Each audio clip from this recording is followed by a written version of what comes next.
The note is short, carefully written. The handwriting is controlled, almost calm, as if the hand that held the pencil did not want to betray uncertainty. Sir John Franklin died on the 11th of June, 1847. There is no explanation beneath it, no illness recorded, no accident described, no storm mentioned, just the statement. Below that single line is a list of names. 105 men, all carefully written, all marked as still alive at the time the message was composed. The paper was not delivered to London. It did not arrive folded inside a letter or sealed in an official report.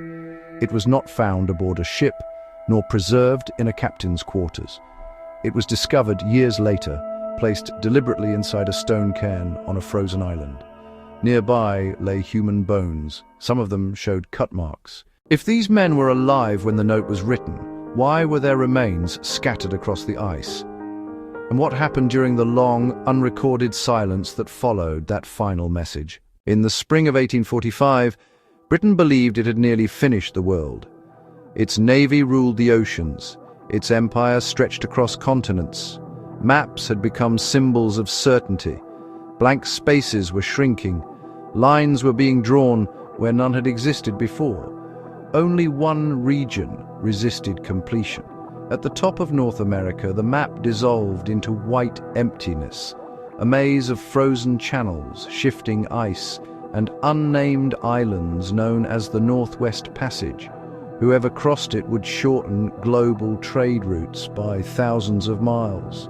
But more than that, they would claim the final great geographical victory of the age. Sir John Franklin was chosen to lead the expedition. At 59, he was not a reckless adventurer chasing fame. He was careful, measured, a man shaped by endurance rather than ambition. Franklin had survived the Arctic before. Years earlier, he had marched across frozen wilderness on foot.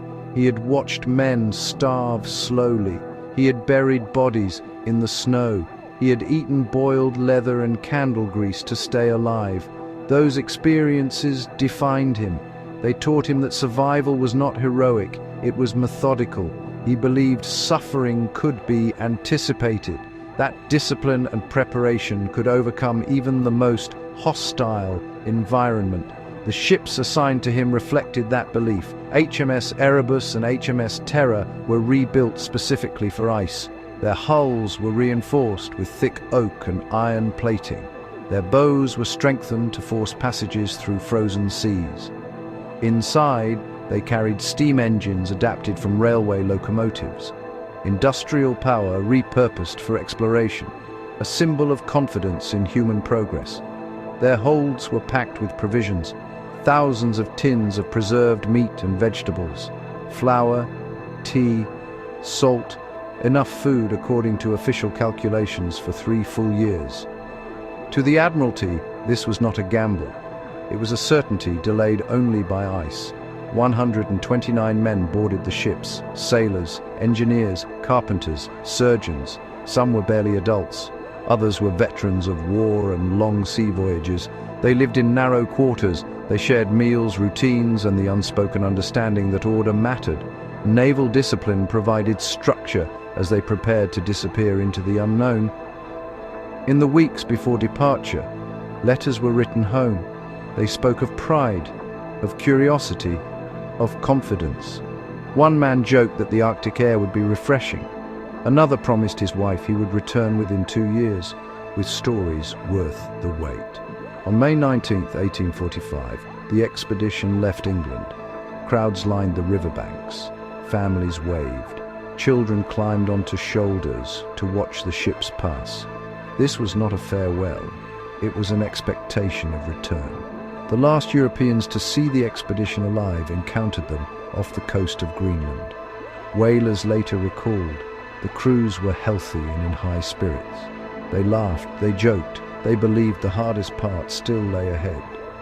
Then the ships turned west, and the world fell silent. For the first winter, the silence meant nothing. Arctic expeditions often vanished from communication for years at a time. Life aboard Erebus and Terror continued according to routine. Meals were served at fixed hours. Men worked, repaired equipment, recorded temperatures. Outside, the ice groaned and shifted against the hulls. The sun dipped lower each day until darkness became constant. Still, morale held. This was what they had trained for. Spring came, then summer. The ice did not break. The ships remained trapped. A second winter followed, colder, longer, heavier. This winter felt different. The cold no longer surprised them. It simply settled in and stayed. Clothing stiffened even below deck. Metal burned bare skin. Breath hung in the air long after men stopped speaking. Small routines began to erode. Meals were eaten in silence. Men lingered in their bunks longer each day, listening to the ice press against the hulls. Illness spread slowly. Cuts refused to heal. Teeth loosened. Gums bled. The days became indistinguishable. Darkness blurred time. Hope did not vanish. It thinned, quietly. Conversations grew shorter. Jokes stopped. Sometime during this period, Sir John Franklin died. There is no record of how, no journal entry, no final command. He did not die in battle. He did not die in a storm. He simply ceased to lead. Command passed to others. Orders continued to be issued. Routines were maintained. On the surface, nothing changed, but the center of the expedition was gone. By the third year in the ice, optimism had become calculation.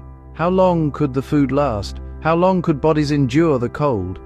The decision to abandon the ships was not immediate. It was debated, delayed, reconsidered. Staying meant trusting the ice to release them. Leaving meant hauling boats across miles of broken ice. Both choices were dangerous. Both choices felt necessary. Eventually, discipline chose movement. The men packed what they could carry: food, tools, navigation instruments. They left behind the ships that had once promised safety. The march south began. Progress was slow, painfully slow. Each step became an act of effort. Each pause lasted longer than intended. The boat scraped across jagged ice, tearing at muscle and bone. Wind burned exposed skin. Breath froze in beards. Days repeated themselves without distinction. White ground, grey sky. Silence broken only by breathing and dragging wood. Rations were reduced, then reduced again. Scurvy weakened limbs. Old injuries reopened. One man collapsed and did not rise. No words were exchanged. The line moved forward without him. Another collapsed days later.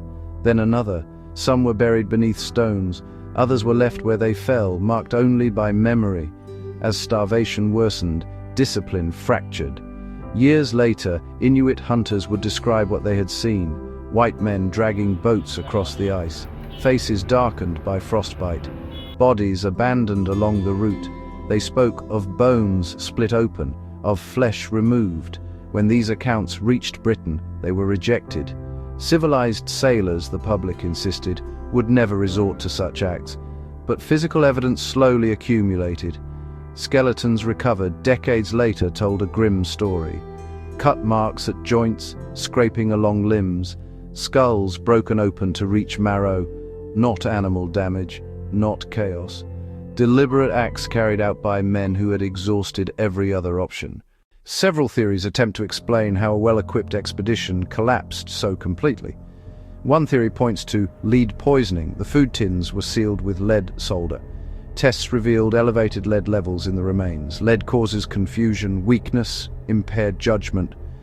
This could explain poor decisions, but it does not explain why the men survived months after abandoning the ships.